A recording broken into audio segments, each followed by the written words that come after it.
मारेगाव बालविकास विभागात भ्रष्टाचाराची सीमा ओलांडली. घोटाळा अंगाशी येताच सीडीपीओ दीपक कळमकर सुट्टीवर पसार. मारेगाव बालविकास प्रकल्पात गरोदर माता, कुपोषित बालके आणि नर्सरीतील चिमुकल्याच्या पोषण आहारात प्रचंड उपहार झाल्याचा प्रकार समोर आला आहे. प्रभारी सीडीपीओ दीपक कळमकर यांच्या 40% लाचेच्या भुकेमुळे संपूर्ण तालुक्यात तीव्र जनक्रोशाची लाट उसळली आहे.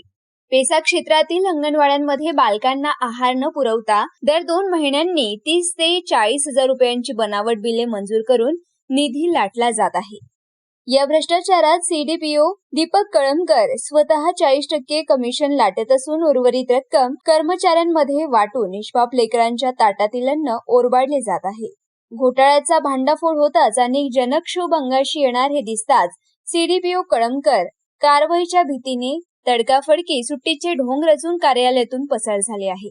कार्यालयात मर्जीनुसार येणे आणि निघून जाणे ही त्यांची सवय होती. मात्र आता उपहाराची पोलखोल झाल्यानंतर त्यांनी पळवाट शोधली आहे. सुट्टीवर गेलेल्या या बेजबाबदार अधिकाऱ्यावर व त्याच्या भ्रष्ट साखळीवर तात्काळ FIR दाखल करून त्यांना निलंबित करावे, अन्यथा कार्यालयाला टाळे ठोकण्याचा इशारा पेसा क्षेत्रातील नागरिकांनी दिला आहे.